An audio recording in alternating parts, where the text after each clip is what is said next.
Niners walked into Cleveland's wind tunnel expecting a throwback slugfest, but instead they controlled this game. Special teams handed the offense free yards all afternoon. The defense came up with stops that mattered, and the 49ers win in Cleveland for the first time in 30 or more years. We'll discuss that right now on today's 49K Post Game Live.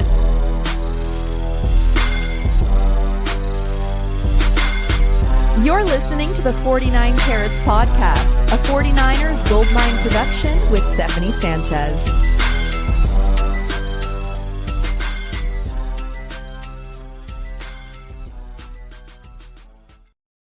What's going on, everyone? Welcome to another edition of the 49 Carats podcast. I'm your host, Steph. It is Sunday, November 30th. The 49ers had just one more game in Cleveland before heading to their bye week, and they cap it off with a win, beating Cleveland 26-8. That is the most points that the Browns have given up at home all season. And the 49ers do it, I would say, in a very complimentary way, but I think mostly due to special teams and the field position. Field position was the name of the game. Also, high winds were a big part of this game as well, but it didn't seem to affect the teams as much as I thought they would. And it certainly didn't impact the 49ers, seeing as how they come out of this game without any turnovers. The Browns, on the other hand, committed 2 turnovers, and that also helped the 49ers get into favorable field position. But in a game where, Brock Purdy threw 3 interceptions just a week ago, I was nervous for this game. I was expecting Purdy to at least throw 1, but this was the version of Brock Purdy that we love to see, just playing risk-adverse football, taking what the defense gives him. He threw it away a number of times instead of trying to force the situation. This is the type of Brock Purdy that complements the offense best. You have so many star players. You don't need to do everything. You don't need to feel like the hero.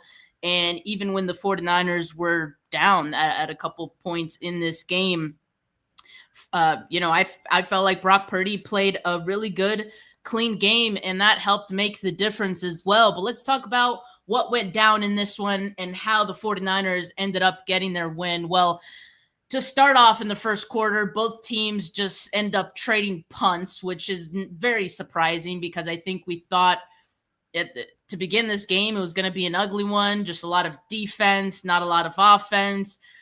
But then Sky Moore just flips this game on its head, and he gets a 66-yard punt return, which puts the 49ers offense at Cleveland's 16-yard line.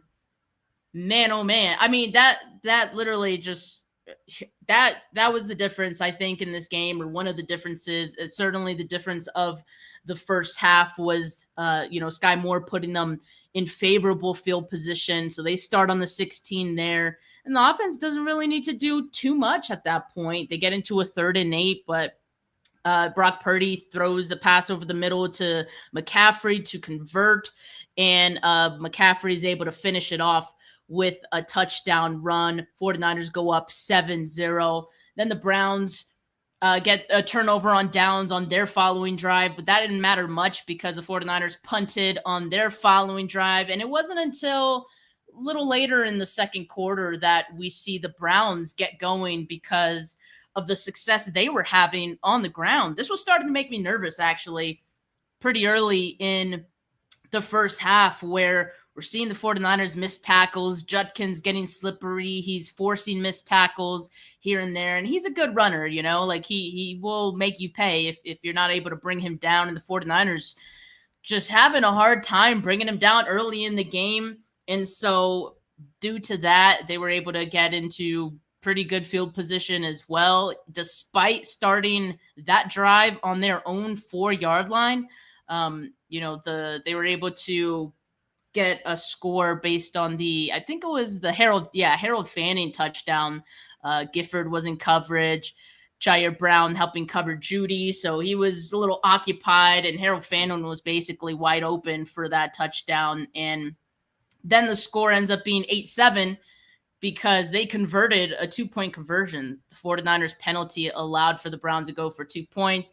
So you're thinking, oh God, this is not the type of game script that you were expecting, to where now Cleveland is up and potentially going to be up going into halftime with them getting the ball back coming out of the half. It was just not a good situation. But the 49ers did get the ball back. Let's see. It was like, I want to say a minute left to go, 39 seconds to go in the half. And the 49ers are able to get the ball downfield. Credit to Brock Purdy on that drive for just like thinking and dunking, doing what he needed to do. They converted a 3rd and 10. Brock Purdy to Ricky Pearsall for the first down. Jennings had a 12-yard catch. Then Brock Purdy to George Kittle for 33 yards. Very, very tough grab from George Kittle on that one, working through contact as he often does. But credit to Purdy, too. That was a really great throw. And so that sets up a 25-yard field goal attempt. And while it was doinked, it still went in. So the 49ers went into halftime 10-8. That was huge. And so I have to give credit. I gave credit to the special teams for how they were able to set up, the offense with the first touchdown. But to get this field goal, that was all Brock Purdy right there. So I have to give credit to him. I call it how it is. I mean, if Brock has a bad game, I'm going to call it like it is. If Brock has a good game, I'm going to call it like it is. Brock had a good game today. He had a good game and put them in position to go up at the half. You love to see it. And like I said, there were concerns about the 49ers defense in the first half, but I remained calm.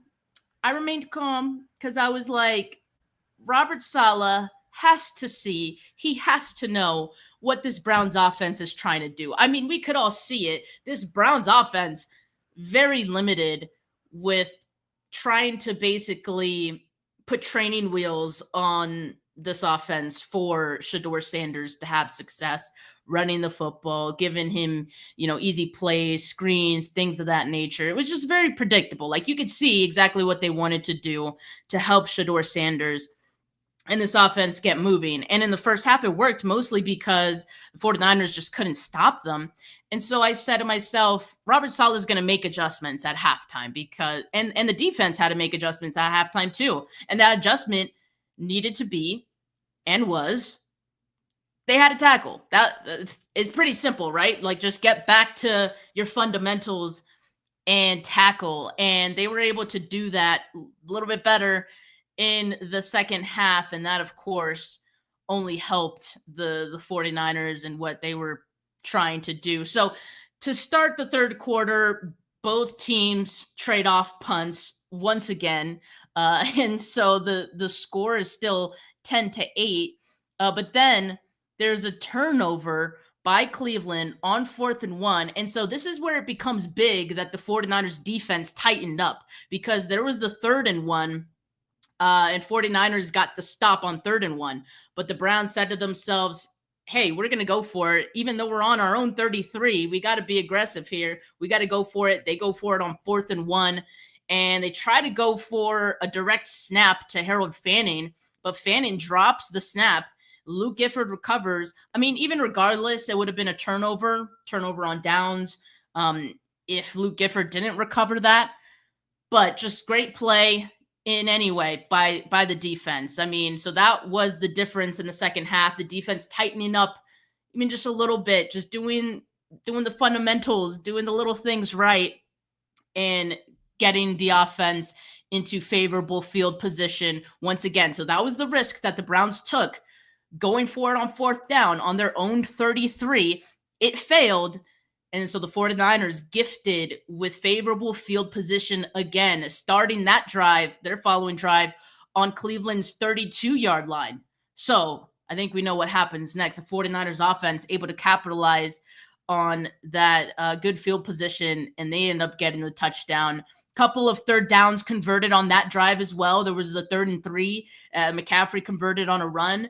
In fact, they go for 3 straight runs. I'm not mad at that. It's crazy. The 49ers started this game in their very first drive with like 4 straight passes. Didn't work out for them too much. Kyle Shanahan maybe trying to get a little too cute.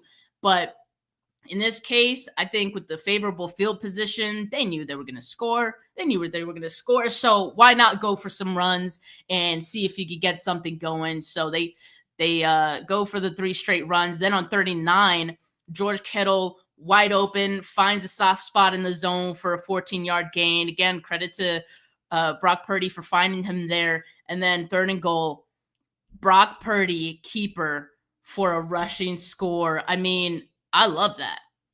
I love to see that. I mean, that was we've never seen Brock Purdy do something like that, especially in the red zone for him, faking the handoff to McCaffrey and keeping it. He saw the eyes of the defenders, saw them crashing in. He crashed out.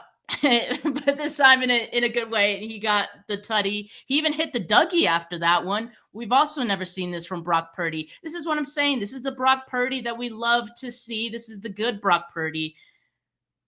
Just stay here, Purdy. Just stay here, good Brock. We got you. So the 49ers go up 17-8 at that point. And that's exactly what the 49ers needed in the second half, to just go up by, more than a score. And that would force Cleveland to basically have to throw the football. And with Shedeur having to throw the football, I mean, you feel pretty good about 49ers' chances of making something happen. So, yeah, I mean, towards the end, you saw things kind of falling apart for Sanders and the defense when he had to go into desperation mode. He's throwing it away on 3rd and 10. The 49ers starting to get pressure on him. Clinton Farrell, getting the sack. He got 2 sacks today, actually, Clinton Farrell did. He almost got a 3rd. Myles Garrett, hey, credit to Myles Garrett, man. He's been on an absolute tear, but I'm happy that Myles Garrett only got 1 sack in this game. That feels like a win for the 49ers. I was expecting like at least 3. That's just been how good he's been all season. He had 2 tackles for loss. We'll take that. There was one play where Brock Purdy just gets the ball out. I think that was one of the throwaways. Myles Garrett smiles back at him like, man, you son of a gun.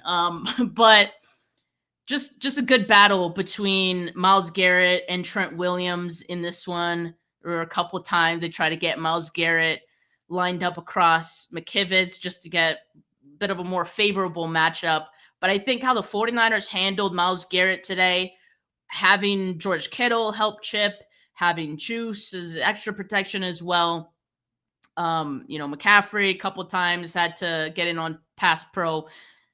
I think it worked out well for the 49ers that Myles Garrett only got 1 sack in this game. Hey, I'll take that. Okay. I'll take that. So yeah, 17-8 going into the 4th quarter. And then here is again where the 49ers special teams makes all the difference, because the Browns muffed the punt, and they'd been flirting with muffing all like this entire game. They had the other one where their punt returner, I forgot it was on a kick return or a punt return, but their return man, like he fumbles it, but he falls right on it. So the 49ers don't have a chance to get it. But that's just an example of them just flirting with disaster there. Darrell Luter right there in position to get the muff punt, bounced right to him. So again, the 49ers start yet another drive with really good field position, starting that drive on Cleveland's 18. And again, we know what happens here. But the 49ers still had to convert some 3rd downs. So Brock Purdy, this offense, credit, 3rd and 6, McCaffrey on a screen, converted that one. And we'll have to check on this one, but Kyle Juszczyk on that drive also headed to the locker room with an apparent rib injury. So he did not return to the game, but we'll have to keep an eye on that one. Now, we know the 49ers do have a bye week after this, so that certainly helps, but would be curious to know what's up with Kyle Juszczyk in this one. But the 49ers ended up finishing that drive with a Juwan Jennings touchdown on 3rd and goal. And once again, I have to remind you guys, because he's reminding me, Juwan Jennings has not pissed me off for a few weeks now. This is good.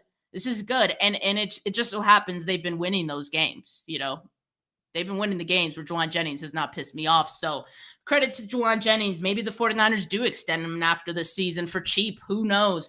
But Juwan Jennings had a fine day today as well. So he got the 3rd and goal touchdown.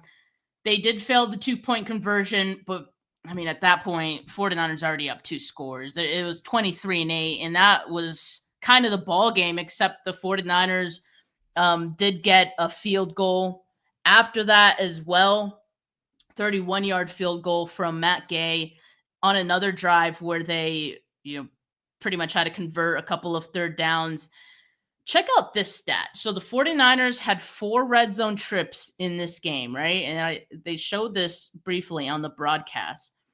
4 touchdown, and let me just double check here. So they had 5 actually red zone trips when all was said and done. 3 touchdowns, and I believe probably ended up being 2 field goals, right? Because they did have 2 field goals. But 49ers red zone offense is suddenly looking really, really good. And this is exactly what we needed to see from this team after it being such a struggle last season, after it still being a bit of a struggle to start this season. I mean, they're really cooking in the red zone now. And again, you just love to see that. But here is the main point of this game. 49ers drive, their average start of their drives were their own 41. Their own 41. I mean, like almost midfield was their average drive start. That's crazy. That's crazy. And as I mentioned earlier, first time the 49ers won in Cleveland since 1984. And in 1984, Bill Walsh was the head coach. Thank you, Chris, for that extra tidbit there. Let me get to some of your comments here. I know we're all really excited about this win. Smash that like. In the meantime, let me ask you guys in the chat. Do you feel like this is like the best special teams performance that we've seen like all season? It kind of feels like it, right? Kind of feels like it. I think the special teams was their best unit today. Would you guys agree with that? Let me know in the comments. Let me get to some of these right now. Smash that like while you're at it. Yeah, finally get the win in Cleveland. It just felt like getting the monkey off your back. And also for Kyle Shanahan, beating a Jim Schwartz team. Jim Schwartz still has the advantage. He's now 8-2. Before it was 8-1 over Kyle Shanahan, but Kyle Shanahan has the laugh today. So Frederick says, have to shout out our defense for stepping up.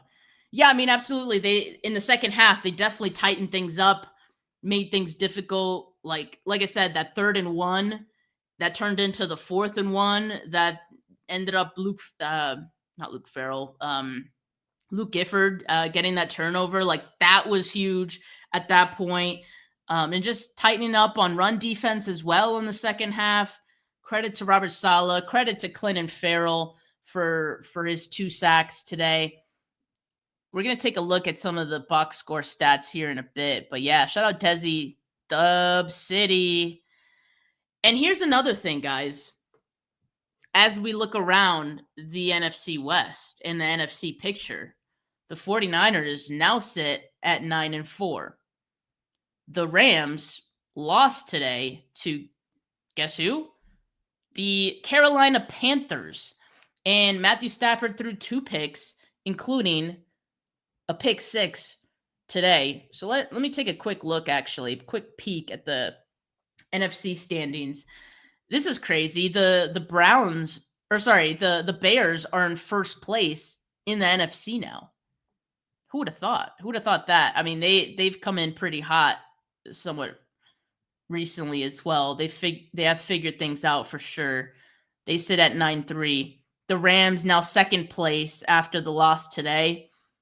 In the NFC, the Eagles are 8-4, although the Eagles look like just straight up pretenders. They play any good team. They just look like a shell of themselves. The Bucks are 7-5, so they're 4th. The Seahawks, who have the afternoon window, So we'll see what happens with the Seahawks after this. But they're playing the Vikings, so should be easier. Although you never know. I mean, JJ McCarthy isn't playing, so maybe Brosmer can give them some fits. They're 8-3. They're sitting at 5th place. Packers, after their win, are in 6th place, and then the 49ers are in the wild card hunt, but they're on the favorable side of the wild card hunt. They have the best record of any of the wild card teams, sitting at 9-4. And then behind them, you have the Lions, who are 7-5, and the Cowboys, who are 6-5. So the 49ers, I think, with these 3 games that they've just played, heading into their bye week now, did themselves a huge, huge favor in the hopes of getting into the playoffs. They have a really good chance. And not only that, like, I think we just feel really good about this 49ers team, how balanced they've looked. I mean, it hasn't always been pretty. There's been some games where the offense has looked terrible. There's been some games where the defense has been terrible. But you know what? They pick each other up, like, in those games when they've needed to. And I feel like that's a mark of a good team, just and that's what I would describe as complementary football.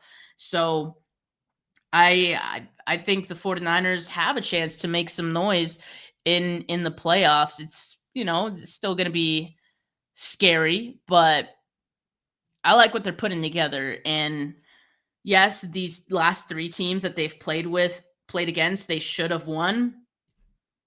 But those are the games they're supposed to win, right? Like, it's a good sign if your team can win the games that they should win. Rams, for example, playing the Panthers, a game they should have won, but they lost today, right? So 49ers are getting the job done, doing the job they need to, and then coming out of this bye week playing the Titans. So once again, should be a game that they could win.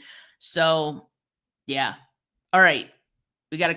Let me brush through more of these comments. JME says, Browns are number 2 defense. Special teams won us this game. Absolutely. I mean, I just really think it's the field position thing. It really ended up being that. And I feel like the 49ers' first score did a lot to put them in a favorable position, because otherwise you could have started this game trading punts, and then it would have been, okay, whichever team could march down the field first, maybe wins this game or has the momentum first. And yeah, I really feel like the momentum maybe was all for the 49ers after that first score, even with the Browns going up briefly, 8-7. I mean, the 49ers were able to recover, and it still felt like it was their game to lose and to still, come away with the win. I think it's great. It's great. Hey, Uncle Salty in the comments says, what a solid win. And yeah, we're buzzing off the Panthers beating the Rams. As long as they didn't beat us, I mean, I don't care. But thank you, Panthers, for doing that. All right. Rick says the 49ers had a chance to get 2 more touchdowns. I mean, yeah. And 26 points, like I said, most that the Browns have allowed at home this season. So credit to the 49ers for doing that with the windy conditions. I'm so glad it didn't rain or snow during the game. That was the biggest concern that I had with Brock Purdy and just his history, I guess, in wet conditions. But yeah. Yeah, hashtag 49K, guys. Special teams for the win. Uncle Salty said, I would agree. Special teams had their best day of the season. Skeleton crew defense strikes again. Shout out Kean White, too. Kean White, yeah, had a couple of nice stops in this one, especially in the run game. Yes, got to give credit to him. These midseason additions have made a difference. I mean, and for Clinton Farrell, 49ers gave up virtually, they didn't give up any draft capital for him. And I'm assuming his contract is very cheap. So the 49ers are getting a lot of production for him relative to what they're paying him.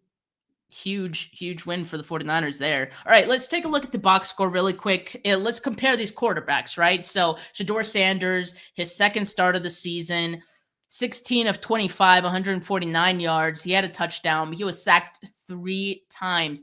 And if you look back and if you watched or listened to the preview show that I did on Friday, I pointed out he had like a league high pressure rate that he faced last week, and most of that pressure rate was attributed to self-inflicted allowed pressure. Like Sanders himself will sometimes hold on to the ball too long, and he creates pressure for himself. How many times do you feel like we saw that in this game? I feel like I saw it a few times. In fact, I would say maybe all of the 49ers sacks were attributed to that. So not to take away from what the 49ers defense did, but definitely self-inflicted from Sanders to allow the pressure to get to him and end up getting the 3 sacks. Brock Purdy, on the other hand, 16 of 29, so, kind of similar on the completion and attempts there, 168 yards and 1 touchdown. His average was 5.8 today. That's okay.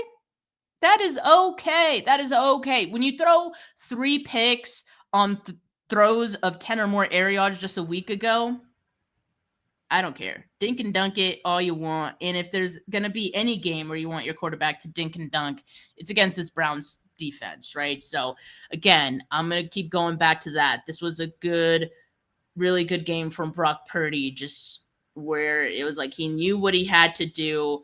He didn't have to do too much. Perfect. He only took 1 sack. Like I said, that one was from Myles Garrett. That was just a gift. That was a gift. I mean, we're trying to help him get to that sack total at the end of the year. We're trying to have him beat that, be a part of history. We let him have 1 sack. That's it. Just 1 sack on the day.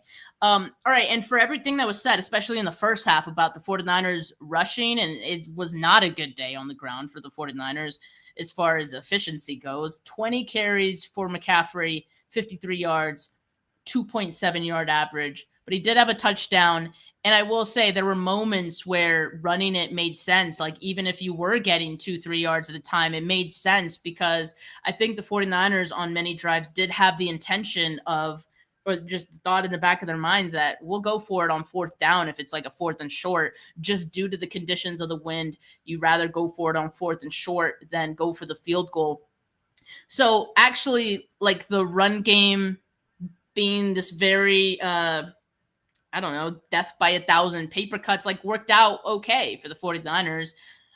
I mean, sure, you would like McCaffrey to have a bigger run than just 7 yards. That was his long of the day, by the way, just 7 yards. But, I still think there were moments in the grand scheme of this game that it worked. It worked for the 49ers. And I did think it was going to be a bigger game from Brian Robinson. Brian Robinson, though, had 8 carries for 26 yards, 3.3 average for him. So not that much better. But, hey, what are you going to do? George Kittle, who I thought wasn't going to be as involved either because I figured George Kittle was going to be busy blocking all day. Well, he was out there chipping, but he'd go and run his route. He wasn't always staying back to block. So George Kittle had some pretty good involvement in this one as well. Leading receiver today, 67 yards on 4 catches. He had the long of 33. Like I said, that was the one right before halftime. Great connection between Purdy and Kittle there. And I mean, you just love to see those contributions. And once again, as I mentioned, Juwan Jennings, not the craziest day either, but it did feel like a lot of his throws came in clutch time, where we've seen that before. Jennings suddenly relegated to the role that made him think that he deserved X amount of money, that made him think that he was a worthy receiver of holding out. You kind of see that when he's relegated to being this role player. He plays that role very well. Ain't no shame in that. It's not worth how much he was asking, but I digress. I mean, again, Juwan Jennings has not pissed me off. Good contributions today from him. 39 yards, touchdown. You love to see it. And McCaffrey also added 4 catches for 21 yards. Not huge involvement from much anyone else. I mean, you had Ricky Pearsall getting 2 catches today. 2 catches. He did have a target in the end zone, which, Purdy was just trying to squeeze it in there. I'm glad that one didn't get picked off. Looked kind of close, but in any case, would love to see more involvement for Ricky Pearsall going forward, but maybe this just wasn't the game for that. And then we talked about the fumble recoveries, the one from Luke Gifford on the 4th and 1 and the Darrell Luter one on special teams. So those were big. As far as the defense goes, Clinton Farrell had the best game of any defender today. 9 total tackles, 2 sacks, 2 tackles for loss, 2 quarterback hits. I mean, just what a performance from Clinton Farrell. Credit to him, big credit to him. Upton Stout had 7 tackles, a tackle for loss. Mustafa just looking awesome coming downhill. 1 tackle for loss, 1 pass defended. That was the one that was like the absolute duck. I mean, there were a few ducks from Shedeur. One of them was his arm got hit. I don't know how that one ended up being completed anyway. That one was kind of crazy. And then the other one just throwing against the wind. Ball ended up ducking on him. And then you have the receiver and Mustafa basically going for it. So they credited Mustafa for the pass deflection there. Keon White, as mentioned, like he had a really good game as well. 3 tackles, but he had 2 quarterback hits in this one, 1 tackle for loss, and a sack for himself as well. So those were the good contributions from the defense. And then, credit to Sky Moore for his 69 yard, or sorry, it was a 66-yard return in the first quarter. He ended up with 69, which is funny because that 66 was doing some heavy lifting there. And credit to Matt Gay, who, even with the conditions, even with the doink, he was 2 for 2 today on field goals and has filled in admirably for Eddie Pinheiro. That's something that you do love to see. Now, I'm very curious to see if Eddie P comes back after the bye week, but that's a question we'll have answered most likely another day. Now, Kyle Shanahan speaking with the media. Let me see if there's any updates on the injury front, or let's see.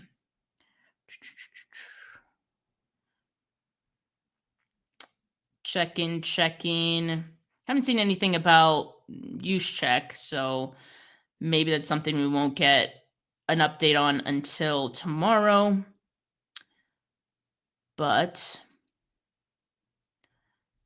yeah, I don't think there's any huge updates. Kyle Shanahan getting asked about Brock Purdy's Dougie. I mean, I have questions about that too. I mean, he hit a pretty good one. I don't know if I could even do a Dougie that clean. So, and doing it after you run your touchdown in, I mean, hey, it's nice. All right, guys. What a great win. What a great way to finish this show. And hey, we still got our afternoon ahead of us. Lovely. I only like early games for the 49ers if they win. So I feel good about this one. Hope you guys feel good about it as well. I'm sure you all do. Make sure you guys like this video for feeling good, right? Subscribe to the channel if you haven't yet. Hit that notification bell so you know when I go live. Due to scheduling, where me and Weston's still trying to figure out what time we could do the show, our Player of the Week show. We might be able to get an early one in tomorrow. If not, we'll be on Tuesday. But then, of course, we get into the bye week content, which will be no content for for the rest of the week. So make sure that you guys, hit that notification bell if you haven't yet. Audio listeners, like I said, leave a rating, leave a review. But for now, folks, have a good rest of your Sunday. Go Niners. Peace.